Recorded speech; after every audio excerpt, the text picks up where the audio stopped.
Hello welcome back to my YouTube channel. നമ്മുടെ പുതിയൊരു വീഡിയോയിലേക്ക് എല്ലാവർക്കും സ്വാഗതം. ഓക്കെ, അപ്പോൾ ഇന്നത്തെ വീഡിയോ എന്താണെന്ന് വെച്ച് കഴിഞ്ഞാൽ തമ്പനിയിൽ കണ്ടപ്പോൾ നിങ്ങൾക്ക് മനസ്സിലായിട്ടുണ്ടാവും, അംഗനവാടിയിലായിരുന്നു. അംഗനവാടിയിലേക്ക് ഇന്നൊരു 11 മണിക്ക് ഒരു മീറ്റിംഗ് ഉണ്ടെന്ന് പറഞ്ഞിട്ട് വിളിച്ചിട്ടുണ്ടായിരുന്നു. അപ്പോൾ ഞാനൊരു 11:10 ആയപ്പോൾ ഞാൻ ചെന്നു. അപ്പോൾ ആരും ഉണ്ടായിരുന്നില്ല കേട്ടോ. 11:30 സിസ്റ്റേഴ്സും അതുപോലെ തന്നെ ആശാ വർക്കറും എല്ലാവരും എത്തുമ്പോൾ ഒരു ടൈം ആയിട്ടുണ്ടായിരുന്നു. അത് കഴിഞ്ഞ് ഓരോരുത്തർ എത്തുമ്പോൾ ലേറ്റായി.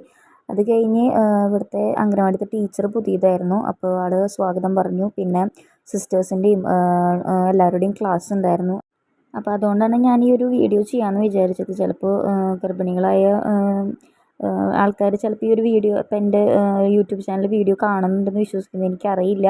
അപ്പോൾ കാണുന്നുണ്ടെന്ന് വെച്ച് കഴിഞ്ഞാൽ ഉപകാരപ്പെടുമെന്ന് വെച്ചിട്ടാണ് ഞാൻ വീഡിയോ ചെയ്തത് കേട്ടോ. കൂടുതൽ കാര്യങ്ങൾ പറയാനായിട്ട് സിസ്റ്റർ വന്നിട്ടുണ്ട്. നേരത്തെ പറഞ്ഞല്ലോ, മുലയൂട്ടൽ ദിനാചരണമാണ് നമ്മളിപ്പോൾ ഈ ഒരു ആഴ്ച, അതായത് 1 മുതൽ 7 വരെയുള്ള ആഴ്ചയിൽ. ഇതിന്റെ പ്രാധാന്യം എന്താണെന്ന് വെച്ചിട്ടുണ്ടെങ്കിൽ, ആർട്ടിഫിഷ്യലായിട്ടുള്ള ബോട്ടിൽ ഫീഡിങ് അങ്ങനത്തെ പ്രാധാന്യം കൊടുക്കാം. അതുപോലും കുട്ടികൾക്കായാലും അമ്മമാർക്കായാലും കുറേ ആരോഗ്യ പ്രശ്നങ്ങളും മാനസികമായ പ്രശ്നങ്ങളും വളരെ കൂടി വരുന്നതായി കാണുന്നതിനാണ് നമ്മൾ ശ്വാസകോശത്തിനുണ്ടാകുന്ന അണുബാധ തടയാനും പിന്നെ അവർക്ക് മാനസികമായിട്ടുള്ള വളർച്ചയ്ക്കും ശാരീരികമായ വളർച്ചയ്ക്കും ഒക്കെ ഈ മുലപ്പാലാണ് അത്യുത്തമം.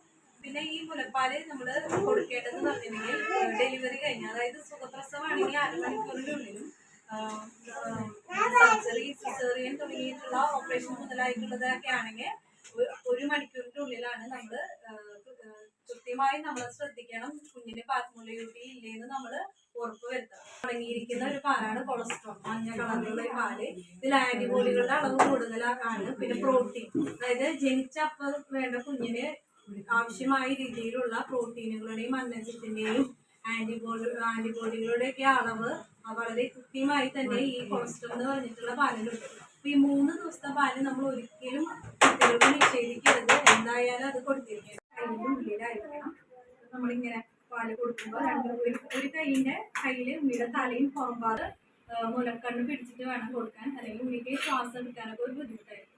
പിന്നെ പാല് കൊടുക്കൽ കഴിഞ്ഞ് കഴിഞ്ഞാൽ പപ്പിങ്, അതായത് പുറം തട്ടിയിട്ട് പുറത്ത് ഒന്നാലെ നമ്മൾ ഉണ്ണീനെ നമ്മുടെ ചുമലിലേക്ക് കിടത്തി വയറ് നമ്മുടെ തോളിൻ്റെ അകത്തേക്ക് വന്നിട്ട് താഴേന്ന് മുകളിലേക്ക് തട്ടി കൊടുക്കുക. അങ്ങനെ ഒരു 5-10 സെക്കൻഡ് തട്ടി കൊടുത്താൽ അവരുടെ വായയിലേക്ക് കയറിയിട്ടുള്ള ഗ്യാസ് പോകും. അല്ലെങ്കിൽ പിന്നെ പറയുന്നത്, നമുക്ക് ഇങ്ങനെ കിടക്കാൻ ബുദ്ധിമുട്ട് തോന്നുകയാണെങ്കിൽ നമ്മൾ ഇരുന്നിട്ട് നമ്മുടെ ഉണ്ണിയുടെ വയറ് നമ്മുടെ കാൽമുട്ടിൻ്റെ അവിടേക്ക് വരുന്നത് പോലെ വെച്ച് ഇങ്ങനെ മെല്ലെ തട്ടി കൊടുക്കുക. തലയ്ക്ക് സപ്പോർട്ട് കൊടുത്തിട്ട് വേണം അത് ചെയ്യാൻ വേണ്ടിയിട്ട്.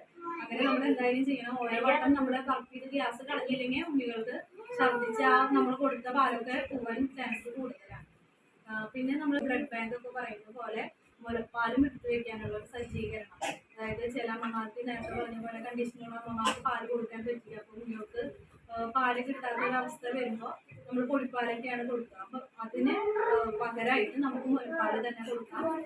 നമ്മുടെ ഗവൺമെൻറ് മെഡിക്കൽ കോളേജിൽ അതിനുള്ളൊരു മുലപ്പാലിൻ്റെ ഒരു ബാങ്ക് തന്നെ തുടങ്ങിയിട്ടുണ്ട്. നമുക്ക് ആവശ്യം വരികയാണെങ്കിൽ ഫ്രീ ആയിട്ട് തന്നെ നമ്മൾ അവിടെ സമീപിക്കുകയാണെങ്കിൽ നമുക്ക് അവിടെ നിന്ന് കിട്ടും.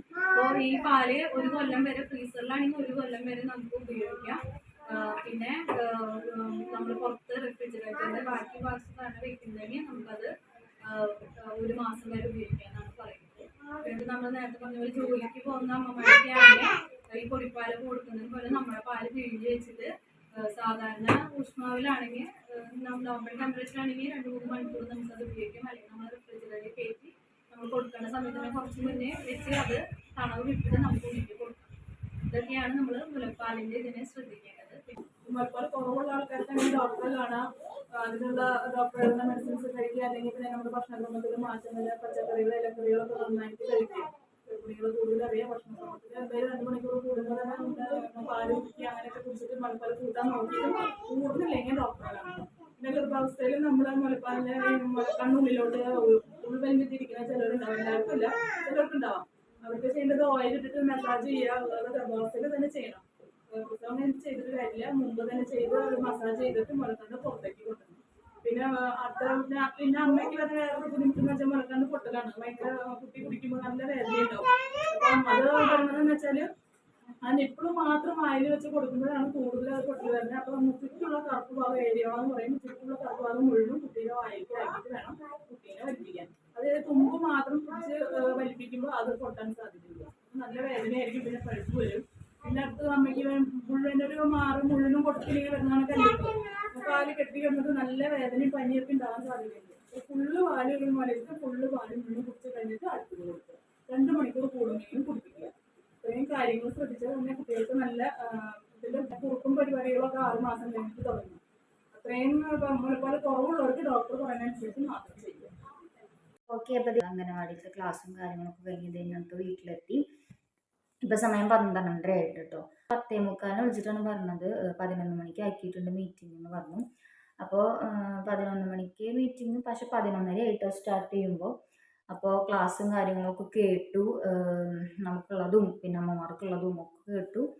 അപ്പോൾ ഞാൻ ഇറങ്ങണ സമയമായപ്പോൾ അവിടുത്തെ അതിലത്തെ സിസ്റ്റർ പറഞ്ഞു, നമ്മുടെ ഈ ഒരു ടൈമിൽ കൊതു കടിക്കാണ്ട് നോക്കിക്കോളോ, ഈവനിങ് ടൈമിൽ പുറത്തേക്ക് ഇറങ്ങാണ്ട് പുറത്തേക്ക് ഇറങ്ങരുത് എന്നൊക്കെ പറഞ്ഞു കേട്ടോ. എന്നുവെച്ചാൽ ഈ ഒരു ടൈമിൽ ഡെങ്കിപ്പനി അങ്ങനെയൊക്കെ വന്നു കഴിഞ്ഞാൽ ഭയങ്കര സീരിയസ് ആവും. അപ്പം അതൊക്കെ ശ്രദ്ധിക്കണം എന്ന് പറഞ്ഞു. നല്ലൊരു ക്ലാസ് ആയിരുന്നു. ഒരു ടൈമിലൊരു ക്ലാസ് ഉണ്ടായിരുന്നു, അത് 5ാം മാസത്തിലോ അങ്ങോട്ട് ആയിരുന്നു ഒരു ക്ലാസ് ഉണ്ടായിരുന്നു. പക്ഷെ അതെനിക്ക് കേൾക്കാൻ പറ്റിയില്ല. അപ്പോൾ ഇപ്രാവശ്യം ഞാൻ തന്നെ ഒരു ഗർഭിണിയായിട്ട് ഞാൻ തന്നെ ഉണ്ടായിരുന്നുള്ളൂ, വേറെ ആരും ഉണ്ടായിരുന്നില്ല. പിന്നെ ഞാൻ ഫസ്റ്റ് എത്തി കേട്ടോ. ഞാനിപ്പോൾ ഇനി നേരം വൈകണ്ട. കഴിഞ്ഞ പ്രാവശ്യം ഇതുപോലെ കുറച്ച് നേരം വൈകിപ്പിക്കും, ക്ലാസ് കഴിഞ്ഞ് എല്ലാവരും പോവുക ചെയ്തത്. അത് കഴിഞ്ഞിട്ടാണ് ഞങ്ങൾ എത്തിയത്. അപ്പം നേരം വൈകിക്കണ്ടെന്ന് വെച്ചിട്ട് നേരത്തെ തന്നെ പോയി, പക്ഷെ ആരും എത്തിയിട്ടൊന്നും ഉണ്ടായിരുന്നില്ല. പിന്നെ കുറച്ച് കഴിഞ്ഞപ്പോഴാണ് ആശാ വർക്കറും സിസ്റ്റേഴ്സും അതുപോലെ തന്നെ പിന്നെ അവിടെ പുതിയ ടീച്ചറാണ് കേട്ടോ, അവിടുത്തെ അംഗനവാടിത്തെ പുതിയ ടീച്ചറാണ്.